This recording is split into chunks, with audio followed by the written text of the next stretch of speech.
Halo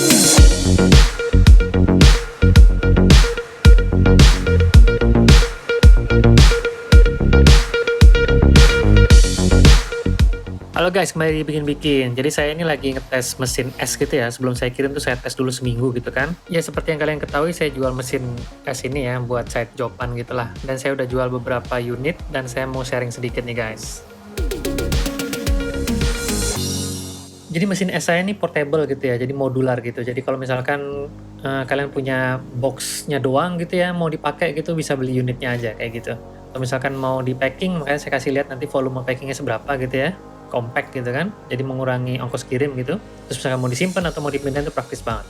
Jadi mesin ini saya tes masih pakai air tawar biasa nih ya, cuman buat ngetes performanya secara umum aja gitu. Nah ini saya mau ganti airnya dengan air garam. Jadi air garamnya itu saya simpen dari pengetesan sebelumnya gitu ya, karena nggak pernah saya buang dan lagian airnya nggak kotor gitu ya, karena kan pakai pipa titanium nggak korosi gitu. Beda kalau pakai pipa tembaga gitu ya, airnya pasti bakal biru tuh. Dan ini suhunya sekitar 29 derajat gitu ya. Nah ini lihat, bisa kita lihat ya, air garamnya tuh bening banget gitu. Cuman garamnya itu kadang ngendap di bawah gitu ya, jadi kita harus aduk gitu. Mau nggak mau ya itu kayak debunya gitu akan kecampur lagi gitu ya, karena saya pakai air garam kasar buat ikan itu. Jadi supaya kita nggak buang-buang kadar garamnya, ya udah kita aduk lagi gitu.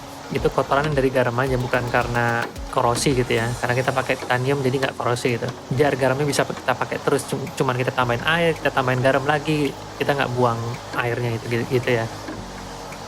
Ini saya mau tes dulu kadar garamnya nih. Jadi saya pakai alat testing ini, saya tes dapatnya sekitar berapa tuh? Nggak nyampe 80 ya. Dari kadar garam ini kita bisa bakal tahu tuh. Nanti kita paling rendah suhunya itu dapat berapa itu kita tahu. Jadi idealnya kan 90 ya. Kalau 90 tuh saya bisa dapat minus 18 sekian lah. Tapi kalau misalkan 80 nggak nyampe, ini 79, ya paling dapat lah minus 15 lah. Ya itu udah lebih dari cukup ya untuk bikin es ya. Tapi misalkan kalau ada garam lagi ditambahin lebih bagus sih. Saya lagi nggak ada garam nih. Jadi mesin es batu saya tuh dalamnya kayak gini ya, jadi pakai sprayer gitu. Jadi yang masuk ke box ini cuman air dinginnya aja gitu. Jadi nggak perlu khawatir lempar-lempar es terus kena pipa tembaga, pompa celup gitu ya. Ya jadi nggak perlu khawatir kayak gitu. Dan ini muat banyak, lega banget gitu ya. Nggak kayak yang volume boxnya 200 tapi jadi 100 karena kebanyakan isiannya lah gitu boxnya ya. Jadi saya ngetes ini di suhu sekitar 30-an ya, 30 derajatan lah. Jadi 40 liter air garam itu dari suhu 30 ke minus 15 itu kurang lebih 4 jam ya. Jadi saya pernah itu dapat pertanyaan itu kayaknya jadi mitos gitu ya. Kayak ada jadi mitos kalau pakai pipa titanium tuh dinginnya lebih lama gitu ya.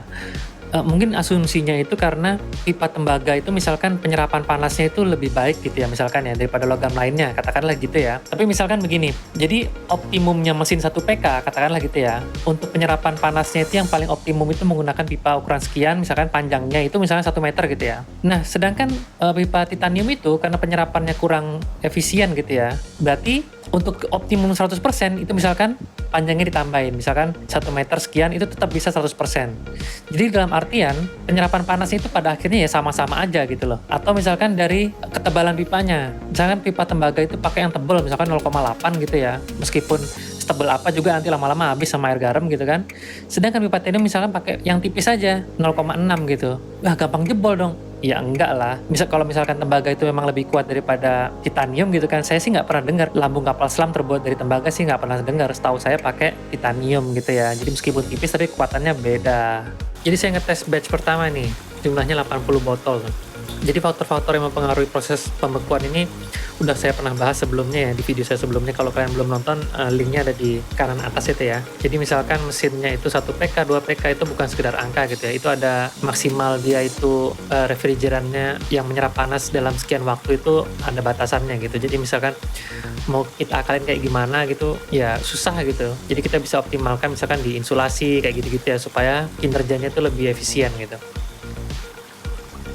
Oke, jadi selama proses pembekuan ini kurang lebih itu pakai daya itu sekitar 660-an watt ya. Waktu itu sempat ada yang nanya di video saya sebelumnya gitu kan, oh itu pompanya belum dihitung segala macam. Enggak ya, itu 660 itu udah semuanya gitu. Udah satu mesinnya itu.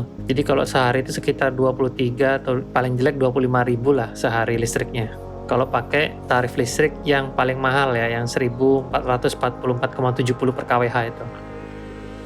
Jadi setelah 6 sampai dengan 8 jam tuh beku semua gitu ya. Jadi saya pakai botol ini di jam kedua atau ketiga itu dia udah mulai beberapa beku gitu kan. Cuman saya bantu ngeratain aja.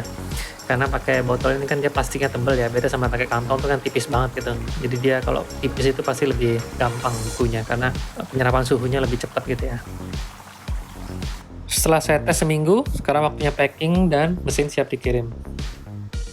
Jadi unit mesinnya itu bisa masuk ke dalam cool box gitu ya. Jadi kalau di packing tuh compact gitu. Jadi yang ini kirim nggak pakai packing kayu karena kirim sendiri gitu ya, karena dekat jaraknya. Terus, nah yang ini pakai ekspedisi, packing juga lebih rapi, jadi padat gitu ya, nggak kemana-mana dan mesinnya aman karena di dalam cool box gitu ya. Saya plus packing kayu lagi. Jadi total itu plus packing kayu itu kalau pakai rumus kalkulasi ekspedisi itu ya, itu dapatnya 166 kg deh. Jadi kalau kalian mau cek ongkirnya ya bisa pakai itu patokannya. Untuk tipe 1PK 220L. Oke, sebelum bubaran saya mau recap fitur mesin es batu yang saya bikin. Panel kontrolnya eksklusif, ada voltmeter, termostat digital ya, MCB dan kontaktornya itu pakai Schneider gitu. Jadi saya nggak pakai relay, saya pakai kontaktor. Saklar pompa sama kompresornya terpisah gitu ya. Ada kabel grounding temporal, jadi kalau sumber listriknya nggak ada groundingnya bisa pakai kabel grounding sementara itu ya. Kabel powernya merek Supreme 3x1,5 3 meter. Mesin kompresornya sudah teruji gitu ya. Jadi pipa evaporatornya terbuat dari titanium gitu ya, yang sangat tahan korosi, jadi air garamnya nggak kotor, nggak ada biru-biru kayak kalau pakai pipa tembaga gitu ya. Terus juga efisien. Terus saya tambah dengan insulasi yang lebih optimum gitu dan lebih mudah dibersihkan. Pompa juga tahan air garam gitu ya. Watt operasional rendah sekitar 660 watt gitu ya, atau 23.000 lah per 24 jam. Terus rangka dilengkapi roda sama rem di bagian depan. Mesinnya sudah ada filter direct kapasitas besar gitu ya, memastikan mesin bekerja dengan efisien gitu ya. Terus klem pipanya juga terbuat dari stainless steel tahan karat. Terus cool box ukuran 220 liter.